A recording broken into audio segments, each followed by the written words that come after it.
आपण पाहत आहात स्वराज माझा न्यूज। उदगीर शहरात सध्या वाहतूक कोंडीने उग्र रूप धारण केले आहे। रस्ते असूनही चालणे कठीण झाले आहे आणि अवजड वाहनांच्या धडकेने निष्पापांचे बळी जात आहेत। उदगीरकर विचारत आहेत की या समस्येवर कायमस्वरूपी तोडगा कधी निघणार। पाहूयात आमचा हा विशेष रिपोर्ट व्हॉइस ओव्हर।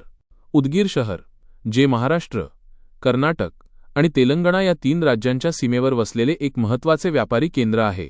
मात्र याच केंद्राला आता वाहतूक कोंडीचा शाप लागला आहे। शहरातून जाणारा 100 फुटी रस्ता आज अतिक्रमणांमुळे अरुंद झाला आहे। रस्त्याच्या दुतर्फा असलेले फेरीवाले आणि दुकानासमोरील वाढलेली अतिक्रमणे यामुळे वाहन चालवणे तर सोडाच, पादचाऱ्यांना चालणेही जिकिरीचे झाले आहे। परिस्थिती इतकी गंभीर आहे की गेल्या काही दिवसांत ट्रॅफिकच्या विस्कळीत नियोजनामुळे अनेक नागरिकांनी आपले प्राण गमावले आहेत। दररोज होणारे छोटे-मोठे अपघात ही आता नित्याचीच बाब बनली आहे।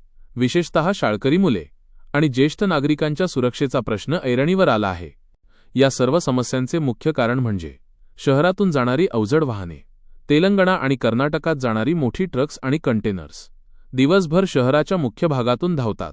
शहराबाहेरून जाण्यासाठी सुसज्ज बायपास रस्ता नसल्यामुळे ही परिस्थिती ओढवली आहे।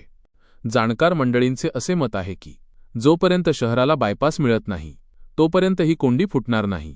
अवजड वाहने शहराबाहेरून वळवणे हाच यावर एकमेव कायमस्वरूपी तोडगा आहे। नागरिकांची मागणी आहे की प्रशासनाने आता केवळ आश्वासन न देता प्रत्यक्ष कामाला गती द्यावी आणि बायपासचा प्रश्न तातडीने मार्गी लावावा।